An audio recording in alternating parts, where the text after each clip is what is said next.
मरवत अकेला नहीं होता है, मरवत जिधर चला जाता है आवाम चूंटियों की तरह निकल आता है। अब जब मैं जलसों के लिए पंजाब जाऊंगा तो बड़ी तैयारी से जाऊंगा, आवाम का एक अज़्दहाम साथ में लेके जाऊंगा, फिर देखते हैं। हाँ जी, केपी से बिल्कुल लेके अस्सलाम वालेकुम व्यूअर्स, मैं हूं आमिर खान। उम्मीद करता हूं कि आप सब ठीक होंगे। अल्लाह की मेहरबानी से मैं भी ठीक हूं। शेर अफजल मरवत ने अपने जलसे की हिकमत अमली बताकर सबको हैरान कर दिया, सब हैरान परेशान रह गए। अपने खुसूसी इंटरव्यू में उन्होंने बताया कि जलसा हम किस तरीके से करेंगे और लाखों के लोग कहां से आएंगे, जानिए इस वीडियो में। मरवत अकेला नहीं होता है, मरवत जिधर चला जाता है आवाम चूंटियों की तरह निकल आता है। अब जब मैं जलसों के लिए पंजाब जाऊंगा तो बड़ी तैयारी से जाऊंगा, आवाम का एक अज़्दहाम साथ में लेके जाऊंगा, फिर देखते हैं। हाँ जी, केपी से बिल्कुल लेके जाऊंगा। हज़ारों लोग, कोशिश होगी कि लाखों लोगों को ले जाऊं, लेकिन हज़ारों लोग होंगे मेरे साथ। टकराव भाई, एहतजाज आइन के आर्टिकल 16 के तहत मेरा हक है, पाकिस्तानियों का हक है। अगर कोई मुझे पुरमन और आइन के दायरे में रहते हुए एहतजाज से रोकता है ज़बरदस्ती, बंदूक के ज़ोर पे या डंडे के ज़ोर पे, तो टकराव तो वो करेंगे। तो डंडे की वजह से या बंदूक की वजह से हम कोई ये तो नहीं करेंगे कि रास्ता बदलेंगे, ना इसकी परवाह है। पाकिस्तान के लिए, पाकिस्तानियों की आज़ादी के लिए हम हर किस्म की कुर्बानी, बशमूल जान की कुर्बानी देने को तैयार हैं। आपको ये याद होना चाहिए कि 9 मई के बाद 80 जलसे, कन्वेंशन, रैलियाँ पूरे पाकिस्तान में मैंने की। कहीं पर हमने कोई एनओसी लिया? एनओसी वाले ना, हमने कहीं एनओसी लिया न मैं लूँगा, और एनओसी नहीं देते हैं तो रख अपनी जेब में। एहतजाज हम करेंगे, ये हमारा आईनी हक है। तवक्को नहीं है कि हमारे एहतजाज को अदालतें या हुकूमतें जो हैं फैसिलिटेट करेंगी। ये किस किस्म का एहतजाज होगा कि हम उनको दरख्वास्तें देते फिरेंगे, जी हजूर हमें निकलने की इजाज़त दें। हम निकलेंगे, अवामी ज़ोर पे निकलेंगे, अवामी ताकत होगी हमारे साथ। बाकी उनकी मर्जी है जिस तरह हमारे साथ पेश आते हैं। ये मरवत अकेला नहीं होता है, मरवत जिधर चला जाता है आवाम चूंटियों की तरह निकल आती है। लीडरान का जिसका जो काम होगा वही करेगा ना। अब एहतजाज की जिम्मेदारी अगर खान या पार्टी मुझे दे रही है तो फिर मेरा ही काम है कि मैं उस पर बोलूँ, उस पर मैं डिवाइस करूँ, और मेरा ख्याल है कि चंद दिनों में ये सारी चीज़ें वाज़ेह हो जाएंगी। एहतजाज, मैंने आज खान साहब के ये बात कही, मैंने कहा बग़ैर एहतजाज के ये इन यजीदों से गुलखलासी नहीं है।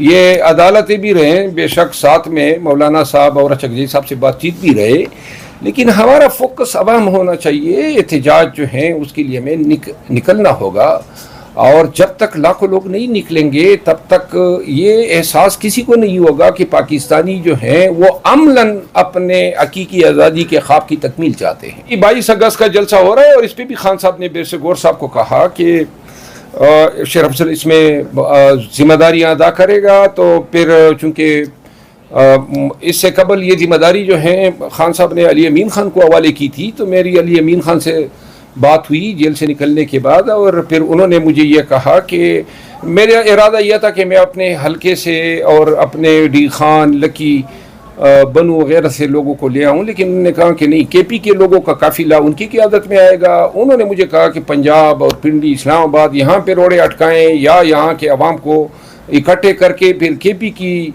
जो काफ़िले हैं उनको रिसीव करने की जिम्मेदारी मुझे हुई है। तो लिहाजा वो मैं इंशाल्लाह इस जिम्मेदारी से नंबरदार हूँगा। कोई करप्ट नहीं है, ये इस तरह इनफरादी इख्तलाफात है। आज खान साहब ने इस पर बैरिस्टर गौर साहब को 2 टोक मौक़िफ़ दिया कि केपी की हुकूमत या वज़ीर आला जो है उसको कमज़ोर करने की किसी भी साजिश की इजाज़त नहीं होगी। साथ में जो हमारे दोस्त जो नाराज़ हैं, आतिफ खान के बारे में उन्होंने पैगाम दिया कि आतिफ खान साहब को कहें कि वो मुझसे फ़ौरन मिले, और साथ में उन्होंने ये भी कहा कि अली अमीन खान की हुकूमत जो है उसको किसी भी सूरत में, किसी भी कीमत पर मैं किसी को कमज़ोर करने की इजाज़त नहीं दूंगा, चाहे पूरी असम्बली क्यों न डिज़ाल्व करनी पड़े। ये खान के अल्फाज थे। तो इस खान की इस मौक़िफ़ की मैंने तरदीद तो नहीं की है। शकील खान को मैं भी अच्छी तरह जानता हूँ, मेरे साथ कन्वेंशन में भी निकले, बल्कि मेरे साथ वो फिरा करते थे। अपने मलाकंड के अलावा वो बाजवड़ भी मेरे साथ गए, दीर भी मेरे साथ गए। तो मैं बहुत कदर करता हूँ शकील खान की। ये देखें یہ پارٹی کے اندر اختلافات ہیں اور انشاءاللہ جلد ہی حل ہو جائیں گے. اس طرح پنجاب کے معاملات بھی جلد حل ہو جائیں گے. خان صاحب کو میں نے کہا کہ ضرورت ہمیں ہے کہ ہم اپنے پارٹی میں اس طرح, کیونکہ یہ جو میرا مسئلہ بنا تھا تو کسی بھی لیڈر نے مصالحت کے لیے کوئی کردار ادا کرنے کی کوئی آواز ہی نہیں اٹھائی, اور خان صاحب سے جب تک میں نہیں ملا کوئی درمیان میں آیا ہی نہیں. یہ ہونا چاہیے تھا, ذمہ داری تھی کہ سینئر لوگ جو ہیں درمیان میں آتے, ہمیں بٹھاتے, میں غلطی پر تھا تو مجھے کریکٹ کرتے اور نہ ان کو کریکٹ کرتے. ان کی غلطی ہے یا تھی نہیں. بیرسٹر گور صاحب کو بھی آج میں نے کہا نا, بیرسٹر گور صاحب کو میں نے کہا آج بھی, اور بیرسٹر گور صاحب میں ایک بات میں ضرور کہوں گا کہ پارٹی میں اگر کوئی شخص 100% خان اور پارٹی کے ساتھ مخلص ہے تو بیرسٹر گور ہے. اور بیرسٹر گور جو ہیں وہ اس نقطۂ نظر سے شاید ان کی اپروچ نہیں تھی, لیکن آج یہ بات ہوئی اور آج میں نے کہا کوئی مصالحتی کمیٹی ہونی چاہیے. یہ اختلافات پہلے بھی تھے, ابھی بھی ہیں اور بعد میں بھی آئیں گے, تو لہٰذا ان کا تدارک کرنے کے لیے ہماری کوئی ایک ریکنسیلیٹری کمیٹی ہونی چاہیے.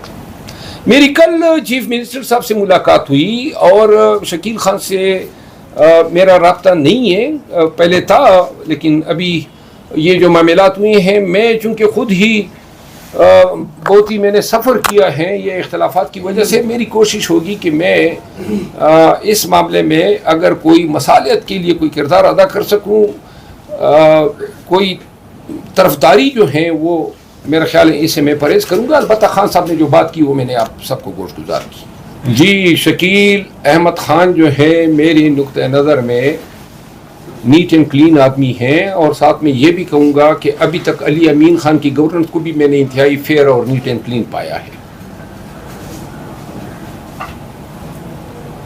میرا خیال ہے کہ یہ وہی ایلیگیشن ہے جس طرح مجھ پہ لگے اور میں نے لگائے. جب اختلافات ہو جاتے ہیں تو پھر وہ الزامات بھی لوگ ایک دوسرے پہ لگا لیتے ہیں جو وجود ہی نہیں رکھتے ہیں. نہیں, میں نے تو اپنے ڈیفنس میں بات کی ہے, میں نے تو کوئی کسی پہ الزام نہیں لگائے. میں تو ہمیشہ یہ 5 ماہ سے تو میں اپنے آپ کو ڈیفینڈ کر رہا ہوں. میں نے کسی پہ کوئی نہیں, ایلیگیشن کس طرح ہے یہ میں نے اس کو وضاحت کی ہے نا. میں 3 ماہ تک نہیں ملا ہوں, تو لہٰذا میں کیوں نہیں ملا ہوں, آپ کو پتہ ہے کہ میں کیوں نہیں ملا ہوں. بہرحال اب یہ اختلافات کی باتیں چھوڑ دے, اب خان کے ساتھ کمٹمنٹ کی ہیں تو لہٰذا مجھے ذرا تھوڑا سا کہ میں عماد اظہر صاحب کے معاملات کن کے ساتھ ان کے اختلافات ہیں, کیا وجوہات ہیں, ابھی تک میں چونکہ پنجاب کے معاملات میں یا تنظیمی معاملات میں کبھی اتنا دخیل نہیں رہا ہوں, لیکن ابھی میں جاننے کی کوشش کروں گا جن دوستوں کے ساتھ ان کے اختلافات ہیں. لیکن البتہ آج خان صاحب نے عماد اظہر صاحب کے لیے بھی اور پنجاب کی قیادت کے لیے بھی بیرسٹر گور صاحب کو کہا کہ اس مسئلے کو آپ حل کریں. میرا خیال ہے بلائے تو نہیں ہے, لیکن بیرسٹر گور صاحب کو انہوں نے کچھ انسٹرکشن دیے ہیں, وہ بیرسٹر گور صاحب سے آپ پوچھ لیں. شکریہ. پارٹی میں میرٹ ہونا چاہیے اور ہوگا.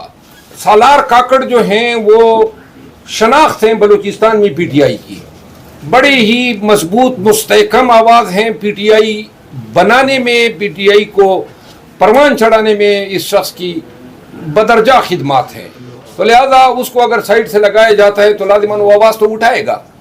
اور میرا خیال ہے کہ یہ میرٹ کرنے کے لیے ضروری ہے کہ ان تمام معاملات کا جائزہ لے کے افہام و تفہیم سے حل کیے جائیں. ویورز, اگر ویڈیو اچھی لگی ہو تو لائک کریں, شیئر کریں اور کمنٹس باکس میں فیڈ بیک لازمی دیا کریں. اگر آپ اس طرح کی چاہتے ہیں کہ ہم اپڈیٹ آپ لوگوں سے شیئر کرتے رہیں تو ہمارے بیل کے بٹن کو پریس کر دیں تاکہ ساری آنے والی ویڈیو آپ لوگوں تک پہنچ سکے. اپنا خیال رکھیے گا, انشاءاللہ ملتے ہیں اگلی ویڈیو میں. اوکے, اللہ حافظ.